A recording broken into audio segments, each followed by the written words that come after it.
last week. We did give you some homework last week, and this is last week's slide. We talked about the value proposition. I know, Alani, you did this in my business plan boot camp, but did anybody do the homework? Where you discussed your value proposition with a buddy or colleague, and what feedback did you get? What were you? Did were people excited to hear your value proposition, which is kind of went like that, for who's your target market, what's their challenge or problem, and what have you developed, and what does it help them achieve? So did anybody test that out last week? You can raise your hand if you want.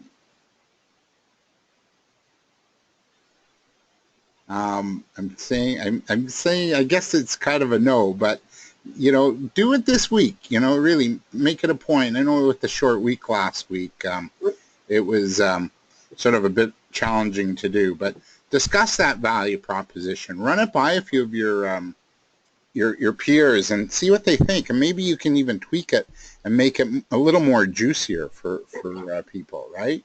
One of the other key things, we're looking at knowing yourself last week, knowing your value. We talked about the value proposition. One of the key, ideas to get across is really become a student of your industry. Go into Google, subscribe to Google News alerts about your industry. Know what the trends are, the success stories, and how your industry works. How does it work with other participants in your industry? Because that's another way to have a really good conversation with a client or prospect, is when you share the value about how your business works, or you share success stories of the effects that other players in your industry have. That's a great way to sort of get somebody perhaps that you've never talked to before interested in what you do. And again, it adds value to your benefit, to your client's life, and benefits your client's life and business. So you really, start to become knowledgeable about your industry. So market research is the first step in a 6-step sales process that I like to teach. And it's so necessary to do market research, to stay on top of your game, to stay on top of what's happening in your industry, what's going on with some of the leaders in your industry. Why are they leading? What are they doing well at? What results are they getting for their clients? So, really an important aspect of selling is to know your stuff, right? Know it as best as you can. Can you know everything? Maybe not. But, keep doing your market research. And that is the first step in the 6-step sales process. So how does it play out, knowing your stuff when you're talking to clients? I'm going to just share a really quick example with you. First of all, it positions you as an expert when you know your stuff, right? It helps you to tap into your client's world by knowing what your client's challenges and issues are. It shows that you do know what's going on, helps you solve problems for your clients, and it helps you relate to your prospects and clients in a much more profound way. And here's an example. Here's a real life example of a home stager I worked with a few years ago. And what happened to her was she came in for a coaching session, and this was a little while ago. This is after the real estate fallout in 2008. And she was a little despondent coming into having a coaching session, suggesting that the market's dried up. Everything, the business stopped. Nobody is taking her calls. She's not getting appointments from real estate agents. And so the first thing I said is like, okay, breathe. And then the second thing I said, let's go online. Let's see what's going on in your industry. So we went online to Google, and we went into Google News, and I typed in home staging. And all of a sudden, we got a bunch of stories about home stagers. And one of them was from a Florida newspaper, which surprised me because if you recall, in that real estate debacle, Florida got hard hit. And the article said that homes that were staged were getting, on average, 7 to 9% more on the resale value of the house, and they were selling faster. And I said, Deborah, oh my God, you got to use this in your messaging to your prospects and clients. So when she started to call real estate agents, she used that study like verbatim. Like, I don't think she changed anything. So she'd call a real estate agent and said, hey, Joe, it's Deborah from XYZ Home Staging. Studies are showing that even in this crazy economy we're in, that homes that are staged are getting, 7 to 9% more on the resale value of the house, and they're selling a lot faster. If that's the result you'd like, that's what we help you get.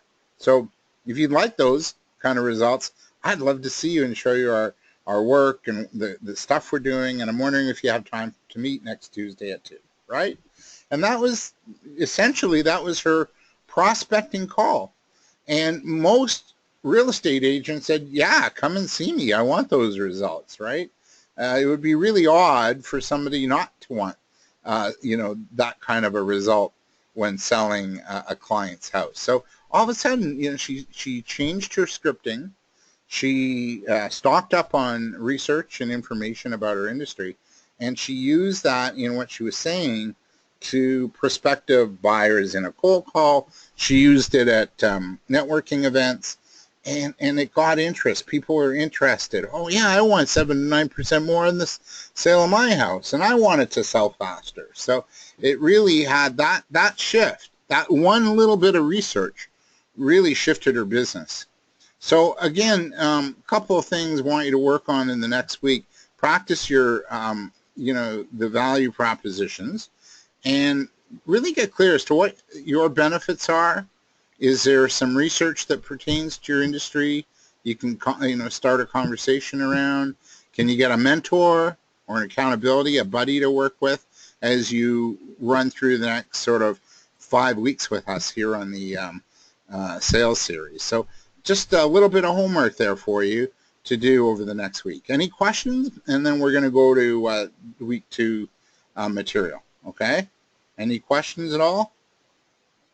Anybody? Okay, so we're going to go to week 2. There we go. This is this week's material, Selling for Success. And there we go. So yeah, just the importance of research and practice. Practice your stuff. Hey, Cindy, welcome back to this week. Nice to see you. And Fatu, nice to see you. I hope you're there. And Rita and Sahelia. And if you want to comment in the comment bar, please do that too. All right, let's get going. Week 2, because we didn't quite finish last week. So what we're doing is we're looking at knowing yourself. So that's what we did last week. Know yourself, know your value, the benefits of your service, success stories, statistics maybe that you can pertain to your industry. This week we're going to look at knowing your niche, really knowing your customer, and the importance of niching. Next week we're going to look at warming up the sales call, developing a sales action plan.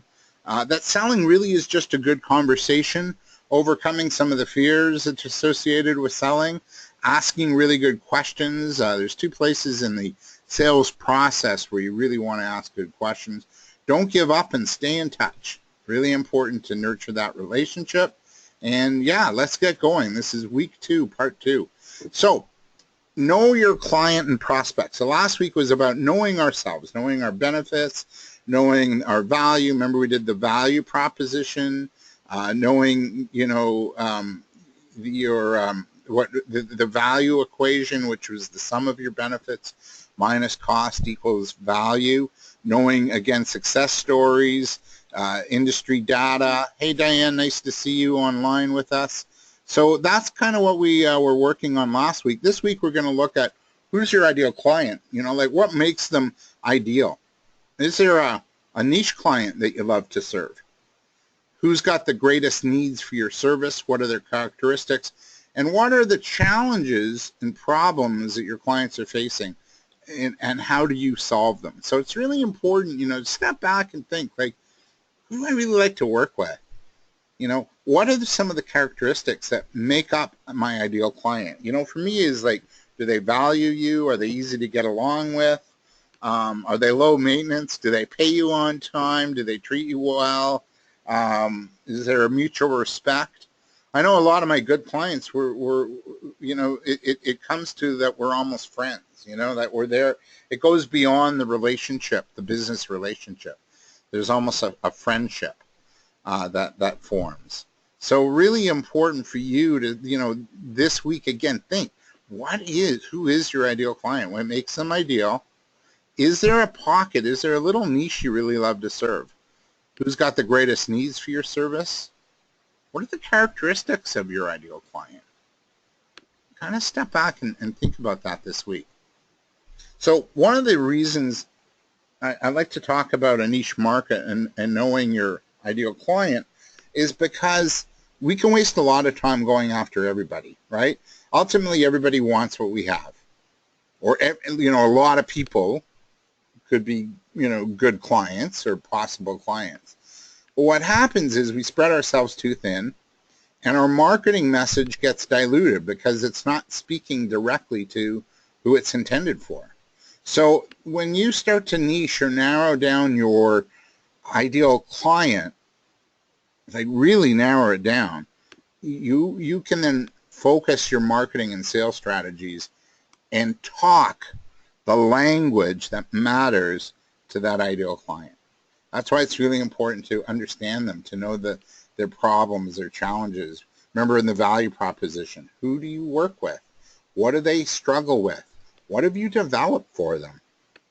One of the other things that's really important with niching is you become known in a category where there's very little competition.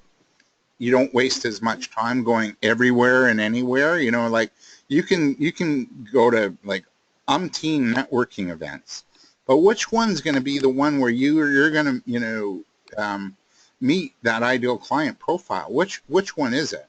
And the other thing is you've got a clear-cut direction when you really know who you're going to go after. Any questions, comments so far? So Halia writes, companies with a strong HR culture with their concerns on their employees' well-being, performance, determination, etc. Yeah, that would be a niche. It's those kind of companies who actually do care about their employees. They do care about the bottom line. They do care about productivity and wellness. So that would be a niche. And now it's like, okay, where are they? Who are those companies? You know, because a lot of, you know, be surprised. You know, yeah, there's a lot of companies that don't care about that. So you've got to kind of get focused, right? And keep in mind, there's 88,000 businesses in the GTA alone. So I'm sure there's quite a few companies like that. So not to worry when you're not, you know, landing, right? So here's a little bit of a niche marketing case study. Again, another client coming in for coaching, and she was focused on women 35 to 55, right? And she was doing stress management, actually not far from what you were doing a little bit. Stress management, meditation classes, just one-on-one coaching and counseling to help women 35 to 55 who are stressed out, right? Well, when she started to market to this group, she started to find that her message wasn't landing. She was casting too wide a net. There's a lot of different women aged 35 to 55 with different issues, different challenges, different problems. And so when we met for coaching, I said, let's drill this down a little bit. Let's figure out who's got the most stress. And we actually drew a pie chart, and we came up with 12 different types of women. But the three that we settled on were, so this is the target market, and then the sub-segment would be working women with family. Do you think they have any stress? Working women with family, like, you know, older parents and kids. Yeah, I'm hearing some laughter. Yeah, no stress here at all, right? Another sub-segment we picked was single self-employed women with kids. Any stress there? You're single, you're self-employed, and you've got kids. Like, no stress there, right? I'm being facetious. There's lots of stress. And then another one was single working women with kids. Lots of stress there, right? Managing the household alone, managing the budgets, getting the kids off to school in the morning, all that stuff adds up. So what happened with this client is she started to network and connect to where these women were. So one of the networking events she'd go to was, a women's entrepreneur networking group. Great. When it was time for her to stand up, she would just say this and introduce herself like this. Are you a single, self-employed woman with kids? Do you know the stress that's involved in that? And everybody's going, yes, I do. And she said, well, what we do is we take that stress away. How we do that is we offer, meditation classes, one-on-one counseling, and ways to help you unwind and have more energy and vitality to face the world, right? So when she started to just shift and set and niche her market and settle on 2 to 3 niches, and then go to where her market was, single self-employed women with kids, mompreneurs maybe other women's networking events, and she started to talk their language. Are you a single self-employed woman with kids? Do you find it stressful? Yes, we do, right? All of a sudden, her marketing messaging started to land, and she started to get people coming up to her after the networking event, the right people, saying, I got to talk to you. I'm really stressed out. Tell me more about what you're doing, right? And the same went with the other markets. So it's great to have a big target market. That's really good. But within each target market, start to drill it down and sub-segment and identify a couple of sub-segments that you want to work with. My advice isn't to do more than 3. 2 if you can, 1 if you really can. So I'd just like to share that story. Any questions, comments on why you need to niche? I'm going to show you a cute little video. Be prepared to laugh, okay? This is on why you need a niche. This is done by my friend Tad Hargrave, who's a marketing expert. You can check out his website at marketingforhippies.com. Whoop, I got to go back. Hang on, I'm going to restart that. I just want to bring up my volume. There we go. Here we go. Okay, from current slide. I hope you can all see this. And here we go. I want to talk to you about marketing. Okay, I'm not getting enough clients. I'm going broke. That sounds frustrating. Can you start by telling me what you do? I sell a supplement product called Amazing Green Juice. Got it. Amazing. Green juice. Would you like to join the company? Pardon? If you sign up as a distributor, you get a big discount on the prices. I understand, but This is not the usual MLM. This one is different. let's slow down for a minute. Okay. So you sell this product. To whom are you selling it? That's the best part. This can help anyone. So your perfect audience is? Everyone. There are almost 7 billion people in the world. It could help them all. I want to reach everyone. Would you like to sign up under me? There's a special. So, your target market is the whole planet. Yes. Okay. I think this may be your problem. Most businesses fail because they have no idea of who they are trying to reach. I know who I'm trying to reach. I'm trying to reach everyone. Right. And this is where things break down. When you try to be everything to everyone, you end up being nothing to everyone. You can't please everyone. After all, if your target market is everyone, then how can you know where to find them? Or how to word your marketing materials to them? Or where to advertise? Does this make sense? No. What? They are easy to find. They are everywhere. I can advertise anywhere. I thought you were broke. I am so broke. I can't even afford a pancake. I am hungry. Will you buy me a pancake? No. I will not buy you a pancake. I want a pancake. This is ridiculous. I will not buy you a pancake. You can take the money you would have spent on the pancake and buy me a bottle of Amazing Green Juice. No. You could live on just Amazing Green Juice forever. No. It is alkalizing. No. It is 100% raw. No. It is certified organic. No. Please stop. It affects you and heals you on a cellular level. What does that even mean? Do you have any idea what it means? That is marketing fluff. It doesn't mean anything. It is also fully certified fair trade. And it is vegan. And gluten-free. And no trans fat. Why would there be trans fats in a green drink? There aren't. So, you're broke. Yeah. And your target market is everyone. Yes. So you can advertising anywhere and everywhere. Yes. How will you afford that when you can't even afford to buy yourself a pancake? Oh. Do you see the problem? Yes. Thank you. I will do all of my marketing word of mouth and grassroots then. I will spend my time instead of my life. Do you have any idea how much time it would take you to reach 7 billion people? I don't care. I am on a mission. This is my life's purpose. I will do it. Even if you only spent 1 minute per person, I will do it. that's 7 billion minutes. I will do it. That would take you 13,318 years, during which time you would still be broke because you would never sell anyone your product in 1 minute. 13,000 years without even being able to afford a pancake. Oh. So do you see why narrowing your target market might be useful and actually save you time and money? By choosing one group to focus on, it will help you spend every penny and every minute on something that is much more likely to get you business. Okay. Good.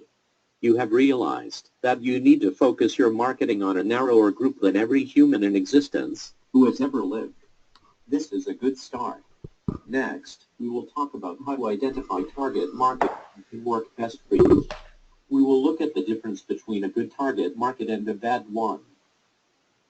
All right. What do you think? Cute, eh? Yeah, it's interesting. I know. It really is. And it's so true. I mean, you meet a lot of people that think, yeah, I'll call on everyone. Here's some good niche example. This is a mompreneurs. They're a networking group for moms in business, right? And that's a really good idea, good business model, very targeted, very focused, and then they tailor their whole offering to that group. So I like that. There's another one, my colleague Sabia Siegel. Just the name alone sort of has helped her create this niche, and her business is called the Food Coach. So she's the food coach. You get exactly what she's doing right away the minute she tells you what she does. Oh, I'm the food coach. Oh, okay. Obviously it's about diet and nutrition, right? Another really good niche market. This guy's a guy to watch. This Michael Lende, who owns Student Car Share. Again, a niche market. So, like the Zip cars and these short-term car rentals. Well, he's in that business doing short-term car rentals for students. And he's really got this niche like sewn up. He's going to be at every probably university within the next few years with a student car share program.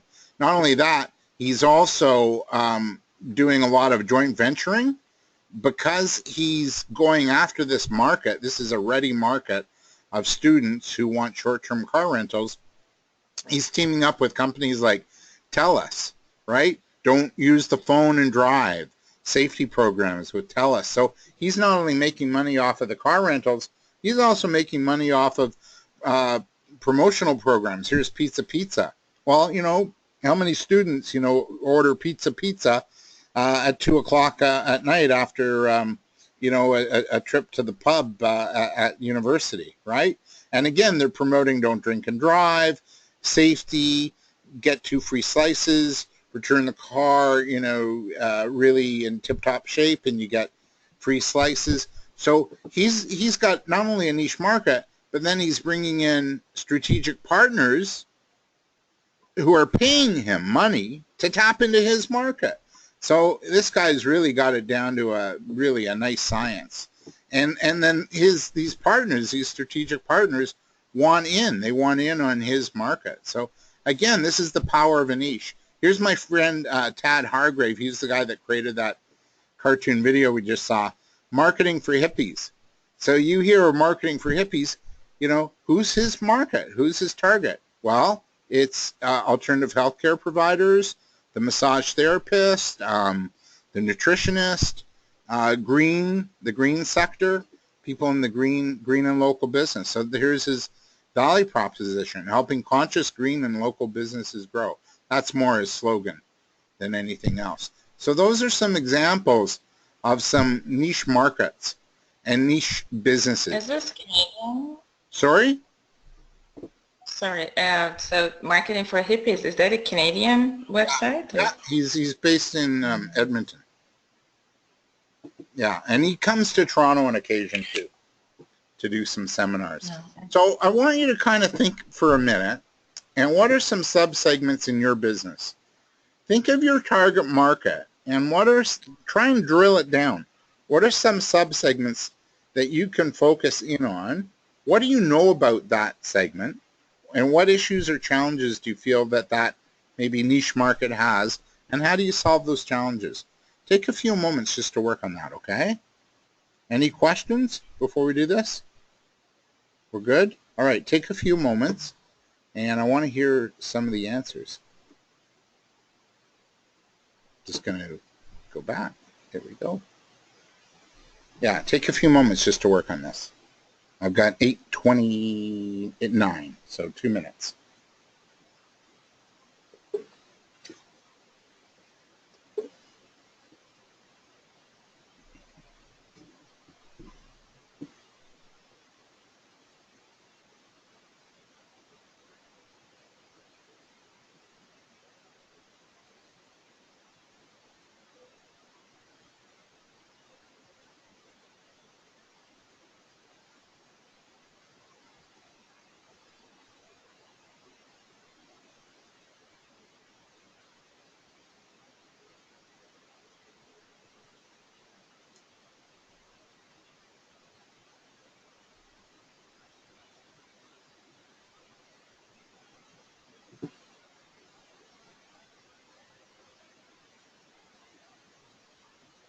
Hi, David. Hey there. I have a question. What if you have multiple target markets that you want to serve? Will you do the same exercise just a few times? Yeah, yes. Yeah, the more niche and focused you are, the better. Okay, thank you.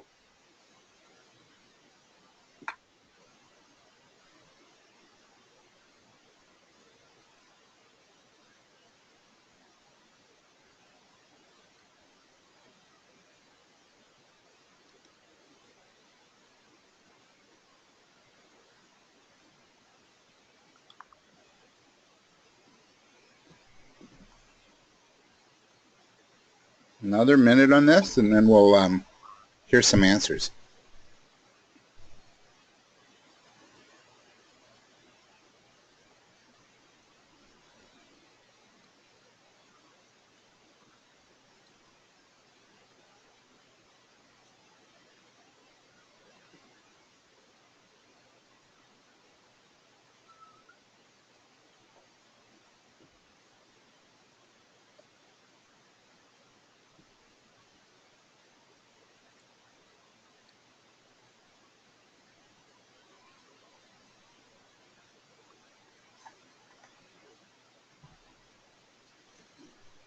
All right.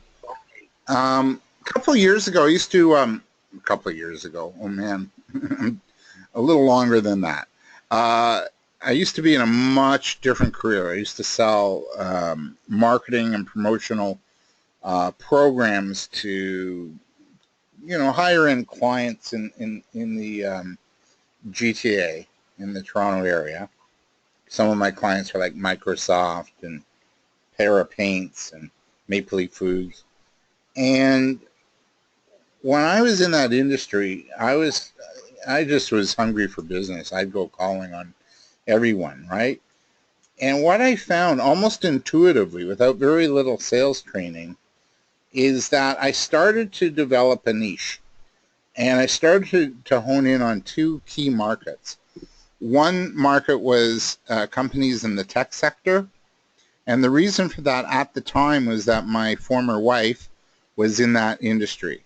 And so she'd be on the lookout for me in her industry saying, oh, this company's opening up and you should talk to this person and that person. So she was scouting leads for me, which was really nice, really, truthfully.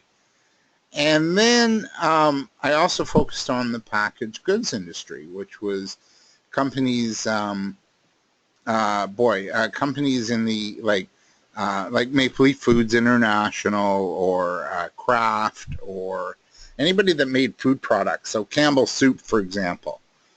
And one of the reasons, to focus in on was it simplified my life, first of all. But when I went and talked to a guy, the buyer or the marketing guy at Campbell Soup or the category manager, I could talk his language, right? I could say, hey, listen, we've got some really good ideas that can help you grow your line, and so packaged goods company would order, swag and promotional products and clothing and all that fun stuff with their logo on it for a few key reasons. One was to get better shelf space. So, you go to the grocery store and maybe you'll see a product and it's got a little giveaway attached to it. That's called an on-pack. Or maybe there's an end aisle display. So we'd work with companies on their displays to get them better, better sales at when you went shopping, you'd see this display. The other thing that they would do is they would do what was known as dealer loaders, which was a gift with purchase. So if you order an extra case, you get a radio or a watch with their logo on it, right? So now when I went to market to these packaged good companies, I wasn't just selling products and programs and ideas. I was really coming at it from a much more strategic vantage point in a way that was going to really help them get the results they want. The idea of buying a t-shirt or end aisle display program or signage or whatever, that was irrelevant. What was relevant was, what's your strategy? What's your end goal? We'll help you get there. And that's kind of why you want to pick a target, because you can position yourself much differently than your competitors. So who'd like to share this, this slide? Who'd like to share what they've got? Anybody want to chime in? Hey, Mike, welcome. Welcome, Mike. Anybody have any answers? A target market, a segment? Hi, David. It's Diane. I'll go. Hi, Diana. Nice to see you. You too. Yeah. I kind of had two target markets, one being grandparents or aunts and uncles, and the other being the parents. So with Lawn Storks and More, focusing on the stork business to get that a little more solidified, grandparents and aunts and uncles are usually the ones who are purchasing those signs for the lawns, and then taking that follow-up and using those contacts where we delivered the original sign to, and contacting those parents for first and second birthdays, and getting them to get, the birthday cake or the princess or the, an animal or one of the other fun, joyous signs for a first or a second birthday. So those are kind of the two areas that I'm focusing on right now. Okay, and how would you reach that market, Diane? Let's say grandparents. What are they doing? What are they reading? Where are they hanging out? Right. Well, there's a couple of places. A lot of them are visiting some of the better gift stores for babies. So Toys R Us and Babies R Us and even some of the secondhand stores, all of those are starting to let me put cards and signs in. Takes a little bit of time, build some relationships. Also through birthing classes, stores where they sell maternity wear, and party organizers who are organizing baby showers and things like that. What about, has become a good way. What about CARP, Canadian Association of Retired Professionals? Oh, I hadn't thought about them. And then Yeah. also networking groups, for people, 50 plus, right? Mm-hmm, absolutely. Yeah. And then getting, I'd even do like a fun promotion with like 740 Radio, who's got an older skew, an older demographic, right? Okay. And do some kind of a promotion where they're mentioning your name. Not Right. advertising, because I don't think you'd be able to afford it. But, No. if they're having an event, you could say, hey, I'm going to donate this. Just mention my name, right? Okay, great idea. Yeah. Thank you. Food for thought. Anyone else? So when you start to get clear as to a market you can focus on, the ideas start to come. You can brainstorm with someone else. They can kind of point you into a direction you need to go in order to reach that market. So it's really important once you identify, okay, who am I going to call on? What do you know about them? So I got this slide up, and these are various segments. So what do you think about this couple here? When you see somebody like that, what are you thinking of already? What do you know about them just by looking at the pictures? What about that segment, do you think? This mostly looks like an ad for, in the banks you see this for probably financial planning or something. Yeah, young couple, get your finances right. Mm. Right? Could be single and have white teeth. Right? The importance of having white teeth. What about these young students? Could be about, don't do drugs, smoking, healthy lifestyle, right? Yeah. What about or the campaigns about yeah, bullying or this. yeah, it could be promoting a camp, right? Could be about mental health issues. 1 in 5 people suffer from mental health. You know what? That could be real for them. What about this woman here? Diane, that's your client. She's going to buy lawn storks for her grandkids. There you go. But what about her? What do you see? What do you see in her when that's your ideal client? It's a gray, the graying of North America. So what do you see in her? Happy? Well-being. Yeah. Well, she seems well. Yeah. Aging gracefully. Yeah. Maybe she's got good insurance coverage. What about this guy? This guy looks pretty sharp. Kind of looks like the guy that, the Travago ads a little bit, eh? Yeah, dating over 50. Yeah. Dating over 50. No starts for him. He's too busy dating. Could be dating, could be, about banking. He looks like he's successful, right? Got a nice shirt and tie. And what about this woman here? This is like my ideal client. Sorry, it's like my ex-girlfriend. No, I'm just kidding. But here's like a busy housewife, right? Look at the sink. The sink's busy. It's full. She probably has a headache. She's in big pain. She needs help somehow, right? Babysitting, organizing the kids. The last thing she needs, Diane, is lawn storks. Right? So, try and get a picture in your mind's eye of your ideal client. And just sort of look at them. By looking at them, you can kind of assume a little bit what they need, what they want, what their likes are, what you know about them. So pictures do, they say pictures tell 1,000 stories. They're not making that up. So again, can you list 5 things that you know about your market segment? How can you help them? What marketing, strategies might work to entice your target market? So think of what are 3 to 5 things you know about them, and how can you help them? What ideas, what can you share with them? That's going to get their attention. Take a few moments just to work on that. Any questions? We're okay? All right, good. I have a question actually. Yeah. In a case like my case, there are 2 approaches. One is that directly addressing the companies who might benefit from my service Mm-hmm. and training program, or finding allies, because well-being industry is already well established, and there are many companies who are working in this area and have a good database of clients. And so that would be actually probably a better option to join these companies to address the needs of the organizations and individuals as well.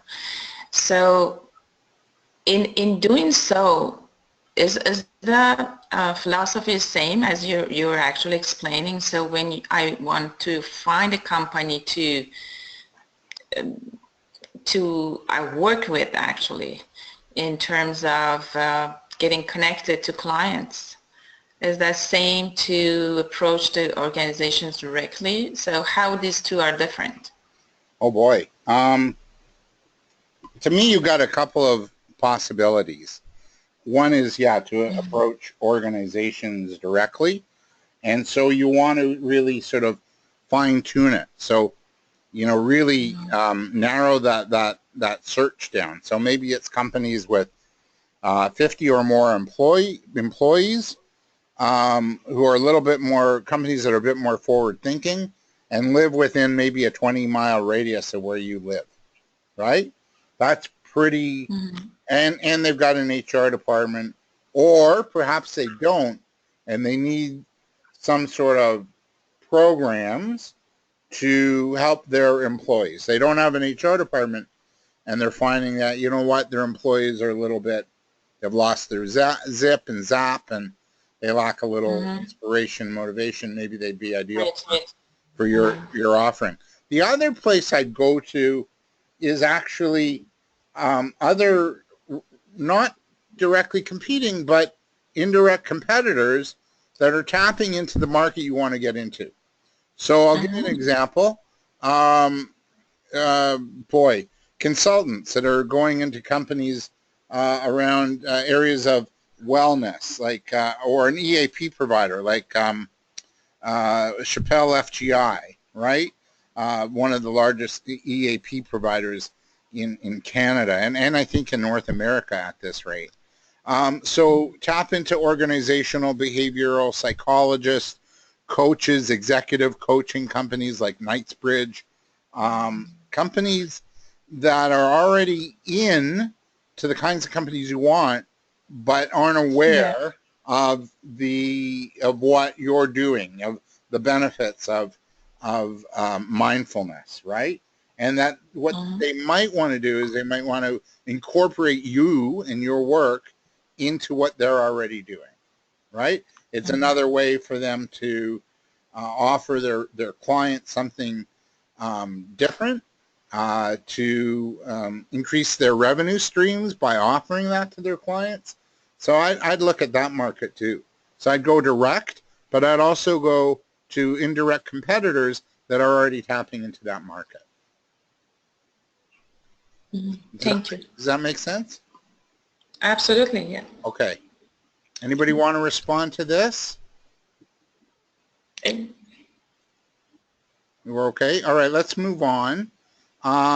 It's really important, when you're marketing to your clients, that you really do connect, right? You connect to what matters. I'm going to just show you a video. This is an author and speaker. I love her. I love her work. She's got quite a few videos posted on YouTube. Her name is Sally Hogshead, and she wrote a book called Fascinate. Actually, she's got another book out too. And here she's talking to a group of business owners where she's saying that you only get 9 seconds to make an introduction, be it a cold call, be it at a networking event or a conference, or, you get 9 seconds. And I'm going to play it, and then we'll have a little bit of a discussion. So here goes.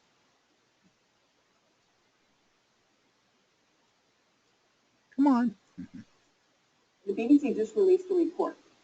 Because of the internet, the addictive nature of web browsing has left us with an attention span of 9 seconds, which is the same as a goldfish. So what this means is that your customer, your producer, the people that you're trying to attract as employees, the companies, the relationships that you want to be able to keep, they're goldfish. Our attention spans used to be 20 minutes long when we lived on the farm. 20 minutes long. 1 minute for every year that we are old. But then, over time, our attention spans got shorter and shorter and shorter. And then came along a little thing named the internet, which brought our attention spans down to this measly 9 seconds. So how can we compete in this 9-second world? This means you have 9 seconds when you're talking to a potential new customer or your existing customer. They're so distracted by everything that's going on between the emails and your competitors who have a nasty habit of trying to get their attention and all the other things that are going on in their world, that you only get 9 seconds before their brains are going to try to decide whether or not they're going to pay attention. 9 seconds. You get 9 seconds to make an impression. Raise your hand if you think that's scary. I think it's scary. A commitment can't happen in 9 seconds. A relationship can't happen in 9 seconds. You will rarely get a customer in 9 seconds. It takes more than 9 seconds. But 9 seconds is how long it takes to make an introduction. You introduce yourself in the course of 9 seconds all the time, every day. 9 seconds. At a cocktail party, in an email, in a PowerPoint, in a telephone conversation, and in an IM. 9 seconds is how much time we give to each other. And then if you can make that first 9 seconds work for you, if you can harness it, if you can communicate your value immediately, then you get the rest of it. So think of it almost like a doorway. There's this doorway here. And on the other side of the door are all the things you want. The sales you want, the relationships you want, the customers you want, the employees you want, the relationship with your coworkers and your boss. It's all over there on the other side of the door. But the problem is the way our brains are becoming hardwired is that we only get 9 seconds to knock on that door. You get 9 seconds to knock on the door, and then if you knock in the right way, if you knock in a persuasive and influential way, the door opens and you can go through it. And it's then, once you're through the door, that relationships happen and love happens and commitments happen and sales happen. But in order for you to get from there over to here, that's what I want to teach you today. So that's Sally Hogshead. There's her book, Fascinate. You need to connect. That's where you can connect. What do you think? How can you connect to your audience and prospects? What's going to work? This is an ad. This is a Toyota ad that ran last fall. And here the sales rep starts off bald, and then he starts to mimic his customer. You remember it? It's called the Blue Crush. Oh, the Blue Crush, yeah. And at the end, the sales rep looks almost exactly like the customer. So they're bonding, they're connecting. How can you connect to your audience and prospects? What can you say in 9 seconds that's going to get their attention enough that they're going to want to meet you? They're going to want to let you in that door. It's really important to know your value. It's really important to be brief when you're introducing yourself, to know your value proposition, to know the stats and studies about your industry, like the, hey, home sell, like homes that are staged sell for, 7 to 9% more, and they sell faster. Really? Tell me more. So it's really important for you to really nail down that 9 to 10 second bit, whether you're making a prospecting call, or you're at a networking event, or you're being introduced to somebody, or you're at a conference, or you're at a trade show. You got 9 to 10 seconds to get it out, right? How can you connect to your audience and prospects? That's why it's really important to know who your ideal customer is, and to be really clear and concise in your messaging and sharing your value. In speaking to them directly, hey, is this you? Do you have this problem? Do you have that challenge? Because here's what we got for you. That's what's going to get somebody's attention, right? It's going to help you focus your marketing and sales strategies. right? We've already gone through this. The power of that niche, really important. Any comments, questions so far? How y'all doing? You all right? Can you talk a little bit more about this 9 seconds? Is that really this old idea of like the elevator features or something else? Because I'm thinking that's kind of like a little bit maybe, you know, the older version of this 9 seconds. Is that what she meant? No, what she's saying is you've got 9 seconds now to get somebody's attention. So it doesn't necessarily has to be about like a facts about your business. It's about connection. Connection. Of two human beings. Yeah. What's going to make you fascinating enough that the other person's going to want to let you in and have a meeting with you? Yeah, I agree with that. Definitely. Everything starts with connection. Right. It's connection and what's gonna get them interested in you. So I'll give you an example. So I've got a colleague, nice guy, I like him, calls me once in a while, like to get together with you, show you what we're up to, but he can't tell me what's in it for me. It's all about him, right? I think I shared the story last week about, that guy who's got the, he's into MLM or network marketing, ACN. And, it's all about him. It's not about the customer. And so you gotta get so crystal clear that when you're connecting with someone, hey, I have an idea for you. I've got something for you that could benefit you, that could interest you, that could grow your business or, grow more hair on your head or, make you more attractive to the opposite sex. Whatever it is you're doing, you've got to get really clear as to what you're bringing to the table for that person. And lead with that. Connect with that. And it could be your elevator pitch. It could be your cold calling, what you're going to say on a prospecting call. It could be what you're going to say at a networking event when you introduce yourself. Like that woman, the woman doing, the stress. She'd go to a networking group where her clients were, right? Older woman, stressed out, single, self-employed. Bingo. Here, if that's you, I got something for you. Right? Mm-hmm. For two, you've got your hand up, but I don't know if you can talk. So, yeah. So some really cool niche marketing success stories. Kentucky Fried Chicken, he came out with that so he could compete with the hamburger. Everybody was going after McDonald's and Burger King at the time. 7-Up, their sales changed when they positioned themselves as the Uncola. That's a niche. Hey, we're a soft drink, but we're not. We're the Uncola, right? Gray Plus Insurance, car insurance for 50 plus. This is a really cool story. My friend Tina Veer here in Toronto owns a yoga clinic. And if you know yoga, anybody could do yoga, right? Well, not Tina. Mm-hmm. Tina has developed a program called Yoga for Round Bodies. And I'll tell you why and how this happened. How did she come onto her niche? She is a plus-size woman. She's about 350 pounds. And she went to a yoga clinic. And when she came home from that yoga clinic, she felt horrible. She felt judged. She felt like people were staring at her. She didn't feel comfortable going back. So she thought, wow, I wonder if this is true for me. I wonder if it's true for other people who are plus size. And she started to call some plus size friends of hers, and they all said, yeah, we'd love to do yoga, but yeah, you're right. People stare at us. We stand out. Sometimes we can't do the postures because because our body type doesn't really allow us to bend that way.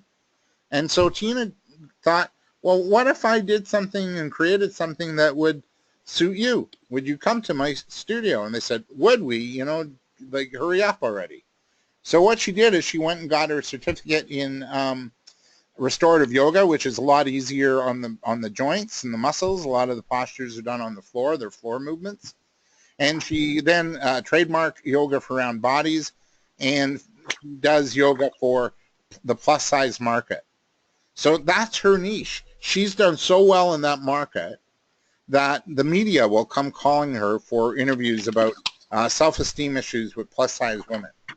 Fast forward 10 years into this, she's got a very healthy clinic with other modalities that she offers, like massage and therapy and nutrition. But she's also now licensing yoga for round bodies around North America to other yoga practitioners at about 10 grand a pop.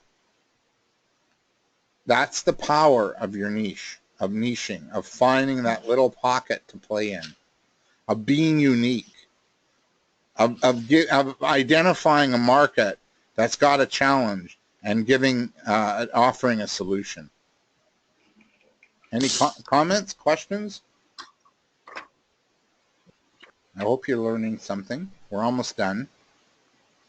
So, I don't know if I'll be able to get to this. Well, let's have a little mini discussion. We've got a few minutes left. A little marketing case study. So let's say you own a tire store and you want to launch an ad campaign, and there's more distinct markets and segments than you first imagined. So you discover your clients vary from families who are concerned about safety to the boomer market. They want value and reliability. Car has to last, or the tires have to last. You also get young men who like speed, and then there's single women who want to know that they're not being ripped off or oversold to. So just collectively, how would you approach families on a budget? Any ideas? Any ideas there? How do you approach them? What do you think matters to them? The return of investment? Yeah, a good return on investment. The tires are safe. You know, you're going to get your money's worth. How about boomers wanting reliability and value?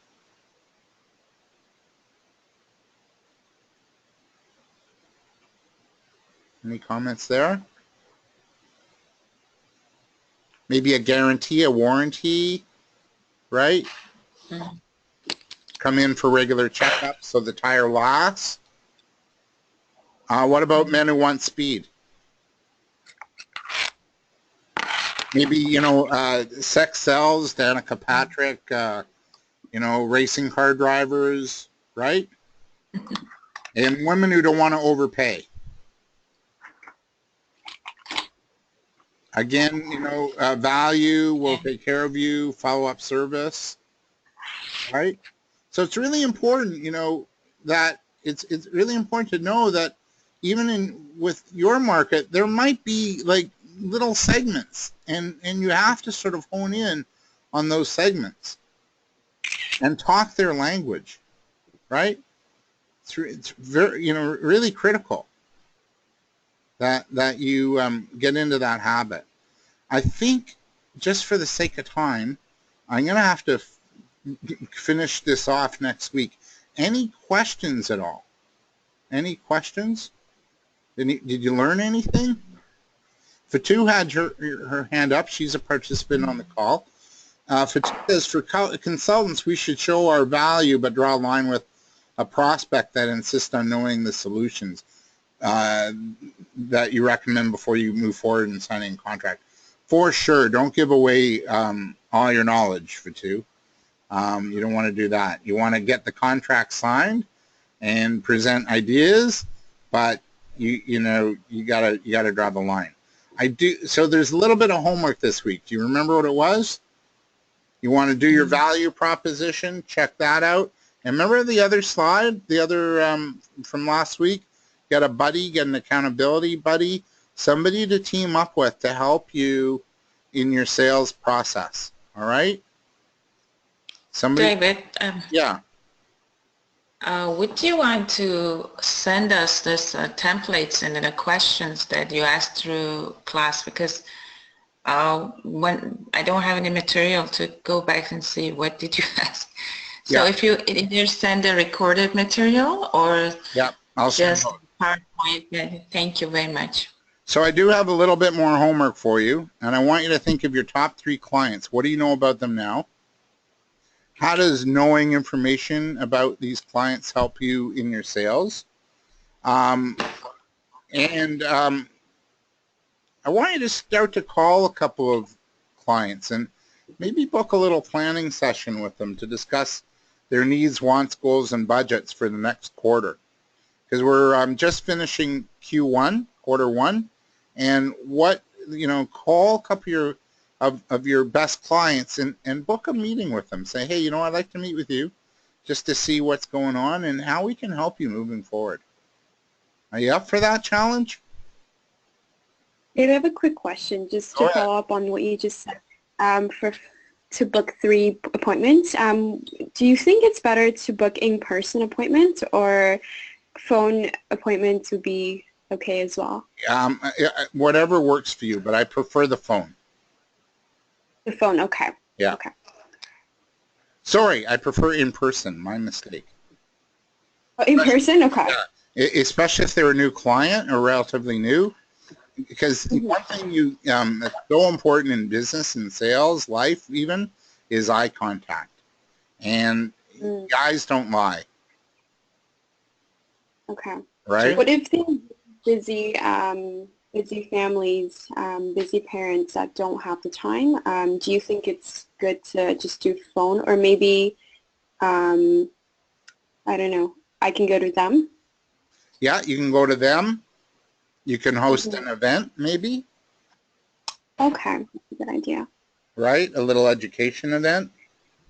You could go networking with, where women like mompreneurs, for example, they have busy families, so maybe you can go to a networking event where they're at.